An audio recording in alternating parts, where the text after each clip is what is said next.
Cada diña estás máis guapa. As faltas de respeto non Eu eran xa tan bastante grandes. fago, que vou traballar iso. Ti non te does de mí. Eu xa bastante fago, que vou traballar o que te crías. Que fixeches en tu a quen lle pegue que se defenda.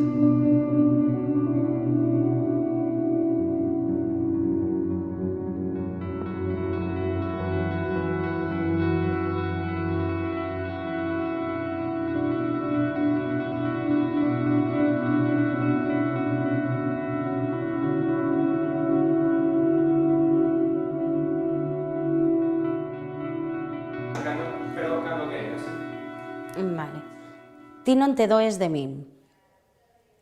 Esta frase, hoy en día, yo creo que sigue siendo muy significativa, en el sentido de que para mí, y lo que veo y he vivido, no es el mismo el dolor que puede tener una mujer cara a su marido, que a lo mejor el marido hacia la mujer. Un ejemplo, pues las mujeres suelen ser más sacrificadas en cuanto a la pareja, aunque estén enfermas, se levantan, hacen la comida igual, siguen atendiendo a sus hijos exactamente igual, el marido va a trabajar y punto.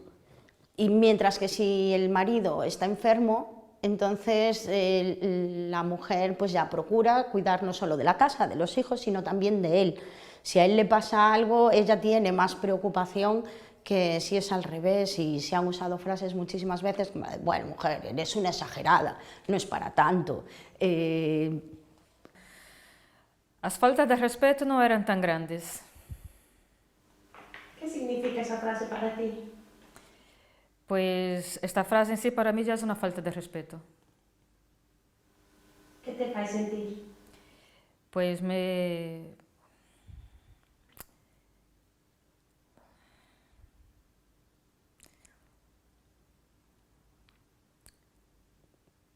rabia, más bien. Rabia. En una cafetería, cuando estaba trabajando bueno, más bien una bodega que estaba trabajando de camarera, un señor tiene la costumbre de tomar siempre el mismo vino de una botella grande y siempre viene con el chiste de decirme, tráeme esta botella que tú la coges así. Y siempre le llevo la misma botella, el mismo vino, ¿no? Y siempre las bromitas, me encanta verte coger la botella así, y siempre hace así con sus manos. Y un día de estos, pues con la misma broma, que yo ya estoy cansada de ver la broma, de escuchar la misma broma, le dije, mira, ¿y te va a encantar si te la doy con ella en la cabeza? Y me contesta, bueno, si me dejas tieso el de abajo también.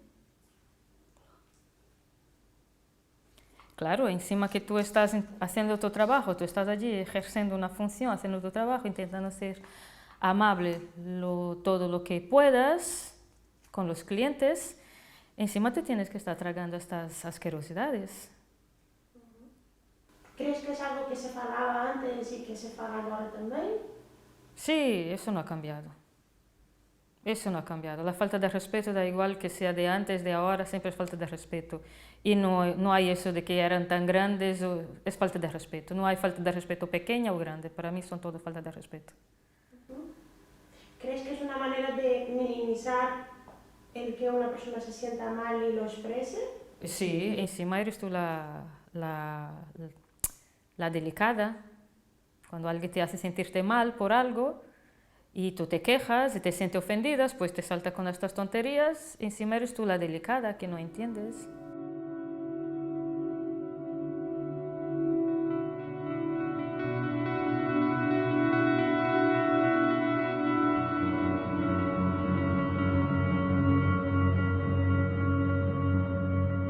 Se o tes todo, de que te queixas?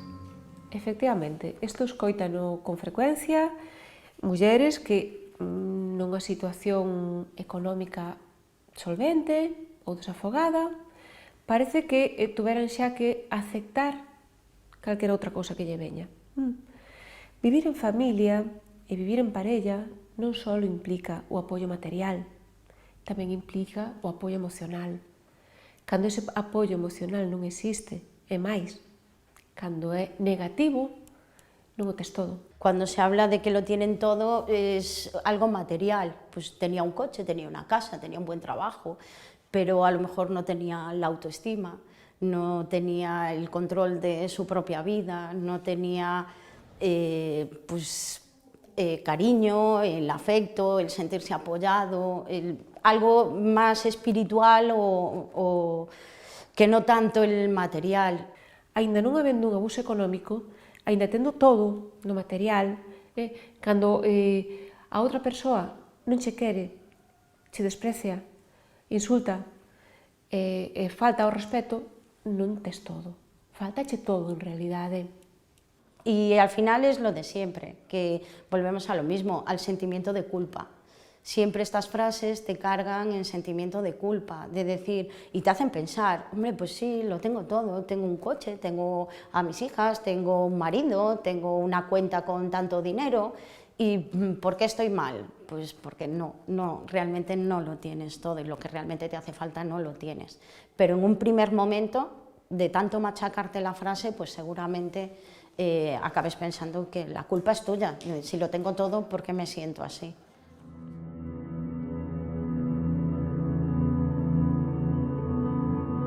A quen lle pegue que se defenda. Estou lendo isto e non dou crédito. Sinceramente, hoxe en día, que alguén lle diga a quen lle pegue que se defenda. Vamos a ver, hai dous factores moi importantes. Por un lado, ao mellor físicamente xa non se pode defender, pero eu entendo máis que é máis psíquicamente, porque cando chega a que unha persona lle pon a mão a outra encima, realmente xa non é a violencia física o principio da cuestión. Aí ven detrás dunha violencia psicológica. Entonces, cando chega a pegarlle, esa muller está tan anulada, que realmente xa desde logo xa non se defende, porque xa non se está defendendo. Cando hai un maltrato psicológico, porque chega un momento en que xa non vale para nada, ela mesma xa se sinte unha basura, entonces, no momento que chega o que lle peguen, é que non se vai a defender jamás. Unha muller non se vai a defender nunca, nin físicamente, nin psicológicamente. Como se vai a defender dunha situación de violencia na que non empeza co golpe físico, sabemos que hai unha escalada da violencia de xénero, no que os primeiros pasos son a violencia sempre psicolóxica, a desacreditacións a nivel verbal, as humillacións, a anulación como persoa, e iso fai que cando chegue o golpe, o empurrón, o tirón de pelos, calquera das situacións que poidamos imaginarnos, que esa muller realmente este moi danada e que a súa indefensión sexa moi grande, para poder respostar a esta situación que está vivindo. Por eso é tan importante que se articulen tamén medidas de apoio, que a nivel público existan centros de apoio ás mulleres víctimas,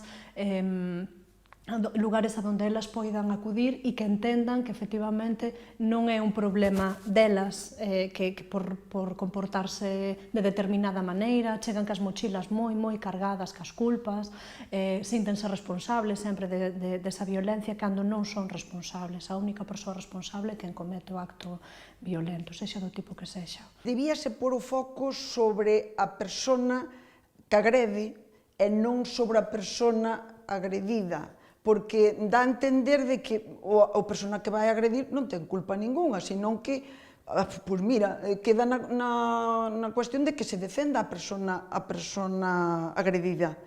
Entonces, realmente, pois eso, eu sí que tamén escoitei unha expresión de que dice, mira, levantoulle a mão, pero bueno, non lla baixou. Entonces, a ver, o simple xesto de levantar a mão realmente xa é unha amenaza. Non fai falta depositala encima da persona, darlle e causarlle máis lesións ou menos lesións, senón que o simple gesto de facer o gesto de vou che dar, é que para mí xa é unha agresión física, pero completa.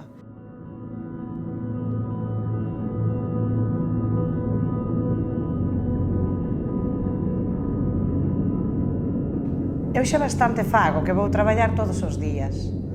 Pois esta frase para min significa que, como a desvalorización do noso traballo, desvaloran, non lle dan valor.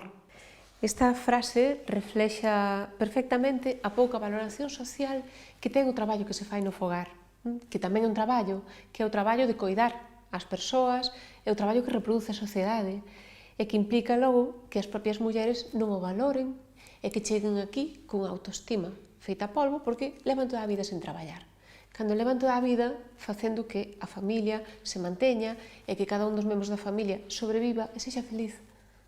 O horario normalmente pois levantaste tempranísimo porque se tes os nenos son pequenos, bueno, xa non dormiches porque xa non te deixaron dormir de noite, pero se tes nenos en edade escolar, pois hai que madrugar, vestilos, duchalos, facerlle todo o que hai que facelo para mandalos ao cole, depois empezas cas tarefas do fogar, fas a comida, volves coller os nenos no cole, volves salir, a actividade, maneira, dicir, que realmente botas todo o santo día, que si plancha, que si isto, que si outro, cando chega a noite, volves outra vez, que si duchas, que si tal, fas as cenas, cando realmente pensas que medianamente tes todo recollido, pois mira, ao mellor ben o marido chega de traballar e non hai cousa peor para a muller que leva todo o día que ao mellor os 10 minutos que se sentou son xustos eses 10 minutos antes de que chega o marido de traballar.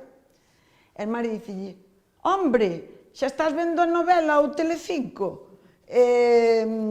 Realmente que fixeches en todo o día?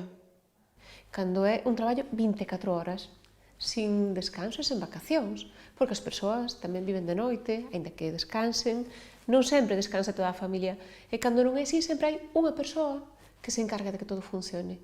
Esa persoa só é ser unha muller. Antes se escoitaba máis, porque agora, gracias a Dios, a maioría das mulleres pois teñen independencia laboral, entonces, ao chegar a casa, a veces chegan os dous a un tempo, entonces aí ven o tema do reparto de tareas, pero claro, aí entra a eterna discusión, porque a pesar de que, hoxe, gracias a Dios, non chegamos a 50-50, pero a responsabilidade do que vamos a comer mañán, de se os chavales teñen que ir a unha actividade, de que si tal, normalmente sigue cargando sobre a muller. Non me digas por o qué, porque non ten sentido, pero sigue cargando sobre a muller. Las mujeres cuidan más, las mujeres tienen más responsabilidades, por mucho que el hombre diga, es que yo trabajo fuera y vengo con la cabeza rota de ta. Sí, pero es que tú en tu casa, aparte de trabajar fuera, tú en tu casa tienes que organizarla toda, de arriba a abajo. Lo hablaba con Pepita esta mañana también, que hablamos mucho de este tema. Horarios, médicos, compra, qué falta, mirar los armarios, qué falta, tal, hay que comprar ropa, todo, absolutamente todo. No te olvides que tienes una cita del médico a tal hora. Y si te olvidas, o sea, si se olvida, es culpa tuya, porque no se lo recuerda. Eso me pasa con mi hija. Es que no me avisaste, es que... Y yo, no te avisé, bueno, haberte acordado tú. Eu penso que as novas xeracións queren ser autónomas, homes e mulleres. E para ser autónomo na vida tamén tens que saber xestionarte, e tens que saber facerte cargo da túa casa e do teu fogar. Entón, penso que efectivamente se incorporan en maior medida, pero non se incorporan a todas as tarefas por igual. E cando pasan a unha convivencia en parella, moitas veces volvemos a reproducir roles e volvemos a reproducir rutinas que forman parte desa falta de corresponsabilidade ou desa falta de igualdade no doméstico. Conseguimos a igualdade fora, conseguimos a igualdade legal no entorno laboral, ainda que iso implique a reducción de xornada, os traballos a tempo parcial, ou cobrar o 15% menos, pero bueno, conseguimos unha igualdade formal, pero non conseguimos esa igualdade real dentro do fogar. Entón, se ben hai vontade, se ben hai capacidade por parte dos mozos novos para facer e para coidar da súa familia, moitos o fan con gusto, ademais de coidan dos seus fillos, temos certa tendencia, cando pasa a ser unha convivencia en parella, pois a non distribuir por igual as tarefas domésticas. E se ven, pois, como decíamos, si se ocupan de coidar e de querer a de súa descendencia, en moita menor medida se ocupan de cuidar as persoas dependentes, e en moita menor medida se ocupan de fregar os baños. Non están todas as tarefas distribuídas por igual. Estuve en Alemania 45 anos. Ali vívese totalmente, bueno, funciona todo, vai un pouquiño máis adelantado que aquí. Ali, pois, as mulleres traballan todas, e os homens traballan todas, así que tanto monta, tanto. Teñen que axudar máis, bueno, teñen que axudar. O que primeiro que chega a casa, pois é o primeiro que se pon a facer as cousas, é eso, non? Eu nesto non tuve un problema, porque o meu marido axudábame, o meu marido cociñaba, o único que non pasaba ben a aspiradora. Este traballo non só non está valorado socialmente, senón que non está valorado económicamente. Isto implica que as mulleres non manexan cartos, as mulleres, as persoas que se ocupan desta parte de mantemento da sociedade, non manexan ingresos, non xestionan ingresos propios, nin cotizan para o seu futuro. Isto vai implicar posteriormente que non hai pensión de xubilación ou son as máis baixas de toda a sociedade. As mulleres que dedicaron toda a súa vida a traballar e a crear fogares. Yo soy tan bueno con mi mujer que le digo que no vaya a trabajar, porque depende de ti. Depende de ti, las decisiones las tiene que tomar él, porque claro, tú, si quieres tomar una decisión, te quieres ir, ¿a dónde vas si no tienes trabajo? Si a lo mejor no has trabajado en X años, y eso sí le pasa a muchas mujeres mayores de hoy en día, que no trabajaron nunca, y se ven a lo mejor con 60, 65 años, 70, y no quieren estar con su marido, pero no pueden hacer otra cosa, porque no tuvieron un trabajo, no tienen una pensión, dependen del marido totalmente, y como dependes de él, tienes que aguantarlo, o por lo menos eso creen ellas, vaya. Ella trabajaba, el marido trabajaba, él tenía todo el dinero, ella no tenía ni un céntimo. Le hacía falta comprar ropa interior o ropa para las niñas, le tenía que decir, Antonio, por favor dame dinero que las niñas necesitan ropa interior o esto. Y nosotros le decíamos, pero tú estás loca. Ella le tenía miedo, ¿sabes? No era dueña de nada. Y mira que le decíamos, pero sí, pero es que antes era así y él es que tiene todo el dinero, pero me lo da, eso sí que me lo da. Cuando te dicen, no, mujer, no te preocupes, no hace falta que trabajes, que con lo mío ya llega, ¿sabes? Es como una manera sutil y disfrazada de amabilidad para tenerte, para que tú no puedas marcharte, no puedas dejarlo, y me parece una forma de machismo. Bastante importante porque se disfraza y a veces no te das cuenta, te cuesta darte cuenta. A mí me costó darme cuenta, bastante. Pero bueno, hubo un momento que dije yo, no, está aquí, se acabó. Y, hombre, no es que sea algo traumático, pero sí es importante. El machismo es sutil, ¿sabes? Cuando te dicen cosas que estás tan habituada a oírlas, cotidiano, que las dice todo el mundo, mujeres, hombres, madres, padres, y que lo ves normal. Y cuando ya después de un tiempo te paras a pensar y dices, esto no, pues tan normal no es.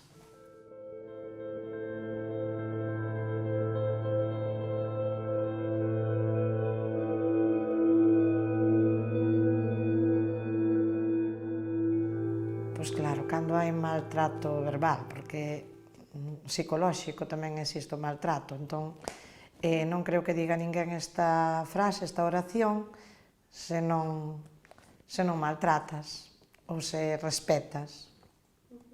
Sí. Forma parte do control social que algunhas persoas, algunhas parellas exercen sobre as súas, algúns homes exercen sobre as súas parellas. Un control que empeza por aquí, por controlar como se viste, pero que tamén implica controlar con quen fala, controlar onde está, e esta é unha máis. Ten que ver, ademais, cun modelo de muller. En función de como te vistas, pois estás buscando eres ti que non provoca, e isto non só día a parella, isto ten aval social. Isto está moi presente na sociedade, mesmo hai sentenzas que falan de como iba vestida a muller, ou que xuicios nos cales lle preguntan como iba vestida a muller. Entón, ese aval social implica que a parella, algunhas parellas, algúns homes, se sintan legitimados para poder preguntar onde vas vestida así.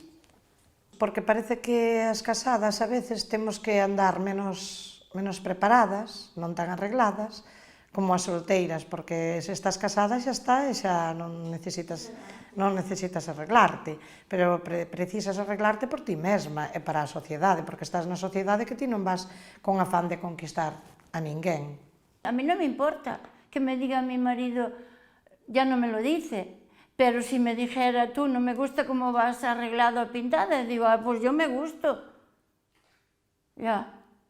Cando isto está presente na vida dunha muller, cando escoita eso de forma máis ou menos habitual, o que está creando e xenerando unha persoa absolutamente insegura, unha persoa cunha falta de autoconfianza brutal. A veces se che dicen esa frase, pois como que eres unha calquera, e non pode ser formal igual, pola túa forma de vestir e pola túa forma de pintarte. Que significo de calquera? Pois unha calquera, un calquera é un ninguén, é dicir, non tes personalidade propia, non eres ti. Ergo, o que nós temos que traballar pois é precisamente eso, vale? O que a mí me toca pois é reforzar a súa confianza e traballar a autoestima. E, por suposto, facerlle ver como iso ten que ver cun modelo social, como ten que ver co xénero, e ten que ver con ser muller, e como a muller ou a sociedade nos condiciona ou nos xuzga por ser muller, da igual como seamos. Que se por moito, que se por pouco, que o decías antes. Entón, nese contexto, cando lle faz ver que formamos parte da mesma sociedade, ela e máis eu, que a ela xuzgan, pero a min tamén, é cando intentamos traballar a autoestima para considerar que o que nos facemos, como persoas humanas, é o que é válido, é o que temos dereito. E, en calquera caso, temos que ter capacidade para desprendernos e cambiar o modelo social.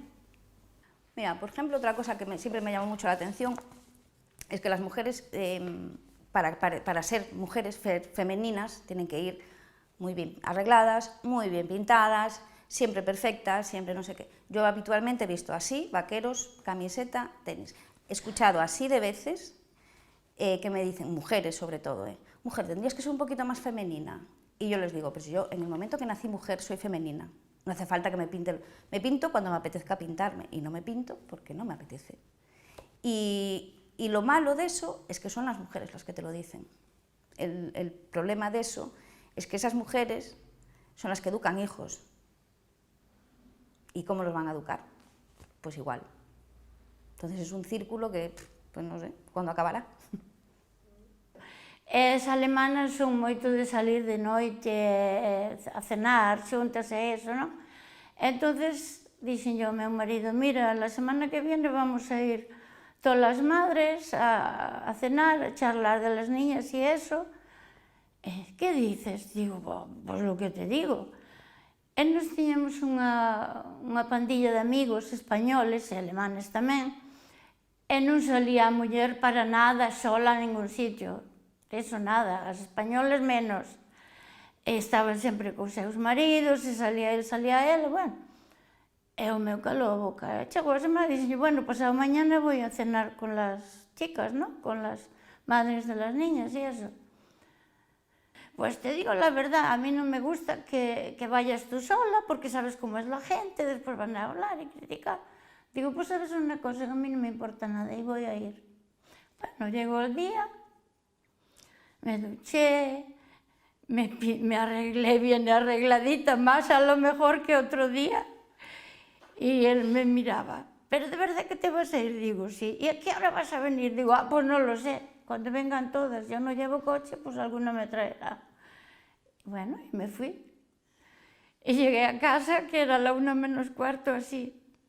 Hacía que dormía, pero no dormía, estaba despierto. Bueno, al otro día por la mañana nos levantamos, buenos días, bueno, una cara así. Estuvo casi 8 días sin hablarme.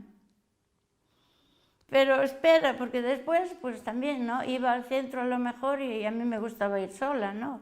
De compras y eso. Y me decía, mira, me voy al centro por la tarde. ¿Y a qué hora vas a venir? Ay, yo qué sé, digo, yo no sé a qué hora voy a venir.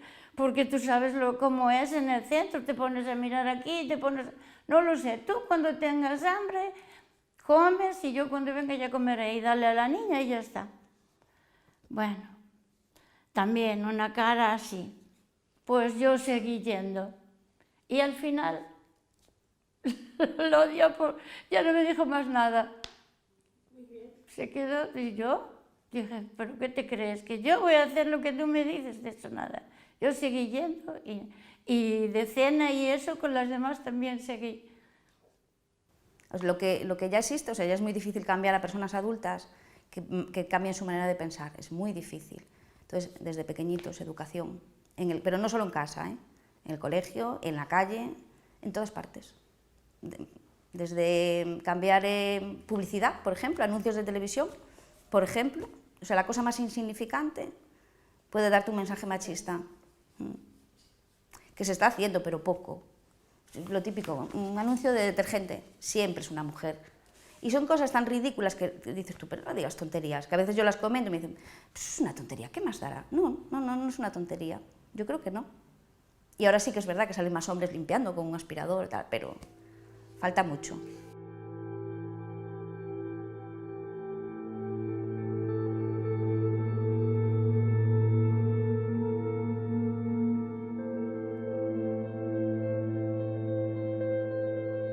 Y vas a romper una familia. Que entendemos por familia? Podemos irnos pois, a idea dunha familia tradicional, papá, mamá e os nenos, que non existe, quero dicir, hai unha diversidade enorme de tipos de familias, mamás con nenos, papás con nenos, nenos que non teñen pai e nai, e hai outras persoas que son a súa familia e cumplen perfectamente esa función. Cando unha persoa rompe a relación de violencia, o que está facendo é romper unha relación de dominación sobre ela, non? E o que rompe, isto falo moitas veces con elas, cando veñen ao despacho, o que estás rompendo é coa túa parella, non estás rompendo, o sea, un vínculo entre pai e fillos. Eso vai a depender pois, do que queira ese pai e do que queiran esos fillos e fillas, non? Pois, bueno, xa eles, dependendo da súa idade, da súa madurez, pois, que poderán decidir que tipo de relación queren ter con ese pai maltratador neste caso. Por isto mesmo, non? De que unha familia,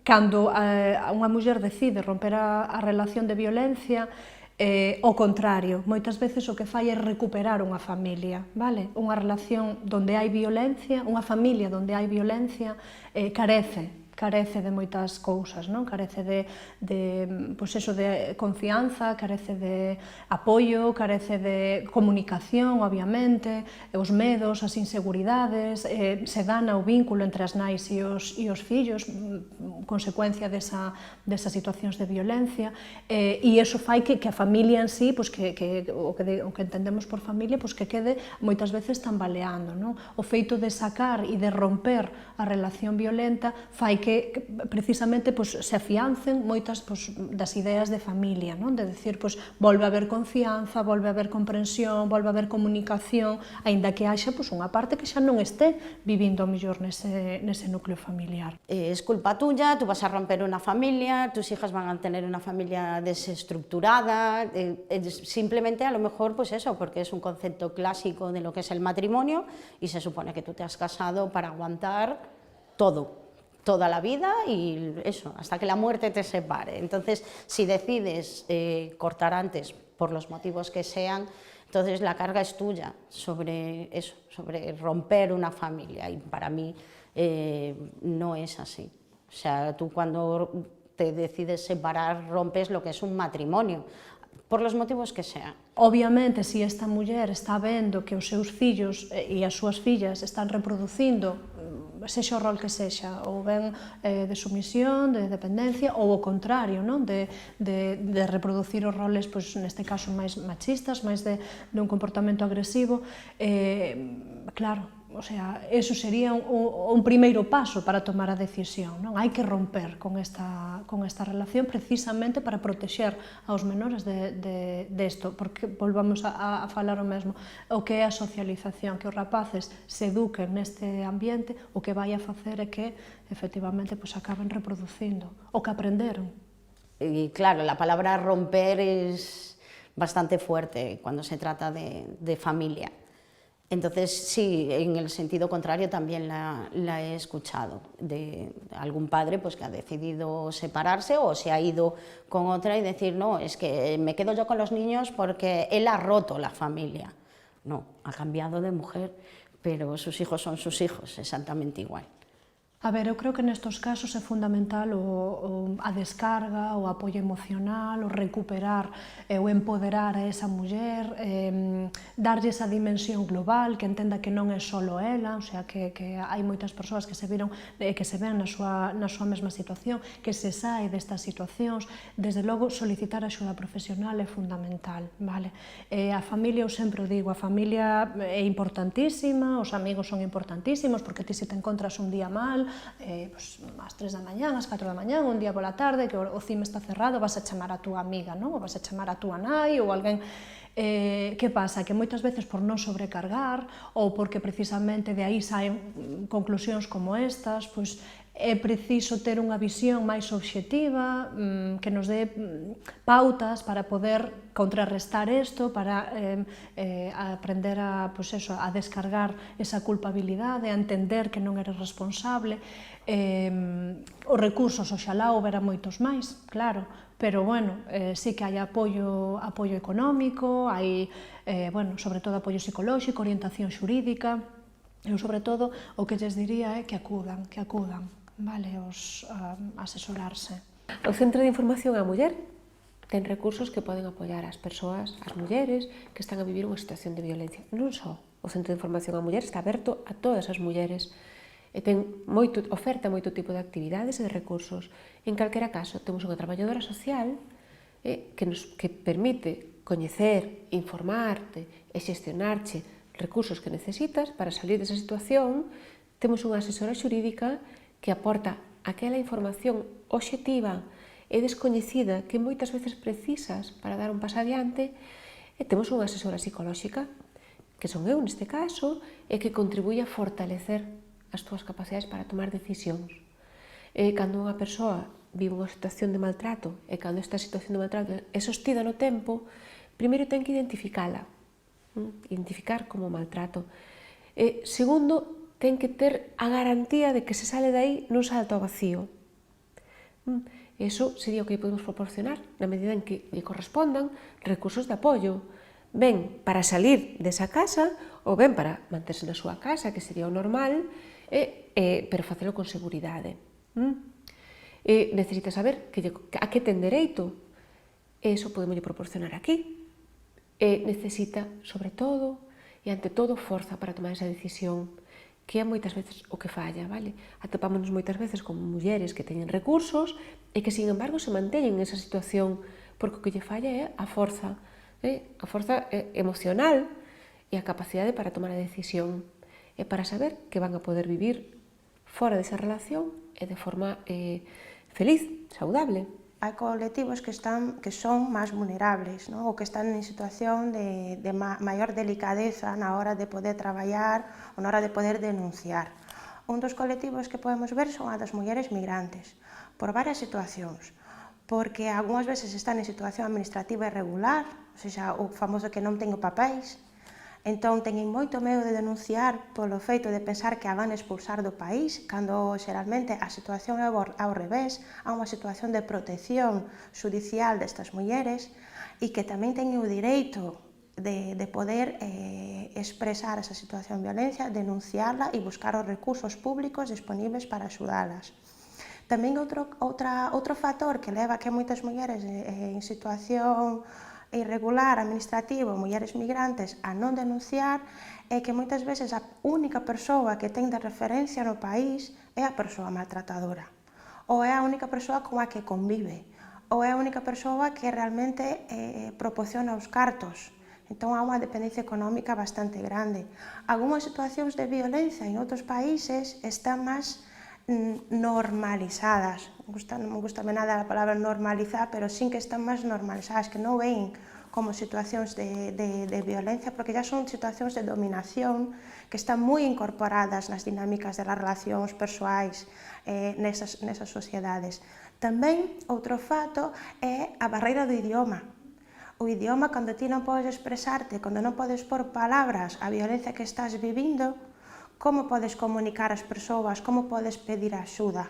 Entón, todas estas barreiras ou todas estas dificultades facen con que as mulleres migrantes se creen que non teñen o dereito ou que non poden denunciar, ou unha situación de dependencia económica moi grande, unha dependencia emocional tamén bastante grande, ou se ven perdidas en outros países sen coñecer, sen ter unha rede de apoio, sen ter unha rede de arraigo, en moitas das ocasións. Pero tamén pode pasar ao revés, non? Que esta muller tamén, unha persoa migrante, que sin que ten unha situación regular e que teña a súa situación económica solvente, tamén se encuentre completamente secuestrada desa situación a través do medo, da soidade, e que non denuncie. Son colectivos vulnerables e que están e que tamén é necesario que sepan que teñen todo o dereito e todos os recursos que vimos dispoñibles para axudalas.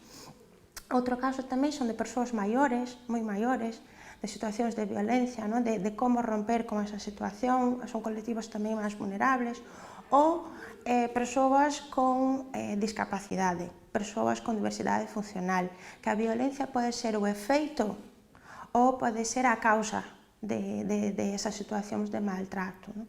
Todos os recursos están disponibles para cualquier persoa, en cualquier situación, que sepan que há unha rede afectiva tamén, neste caso, porque al prestar asistencia psicolóxica creamos e buscamos crear unha rede de apoio afectivo para que esas mulleres estexan acompañadas, que sexan conscientes de que o que les pasa, como dixo Vitoria, non é unha situación única, non é un caso aislado, non é a súa culpa, non é que elas buscaron esa situación de violencia. A violencia é un problema de saúde pública, a violencia de xénero é un problema de saúde pública, e que elas saiban que son ciudadanas, que ten o dereito de estar protegidas e de buscar axuda. Eso é moi importante. A violencia non é algo innato, é algo aprendido, é algo cultural, vale? Isto tamén é unha ferramenta moi potente, porque se realmente é así, temos ferramentas para poder cambiálo. É dicir, se non é algo co que nacemos, e non, as persoas non somos violentas por natureza, senón que aprendemos, vale? E se aprendemos a dominar, aprendemos a entendemos que a outra persoa, por ser muller, é inferior a min, pois, bueno, un comentario dunha muller dá igual a idade, o sea, sería unha muller de 80, pero teño escoitado estas expresións tamén en mulleres máis novas, non? Claro, eu entendo que responde a iso, a un problema de socialización, de educación.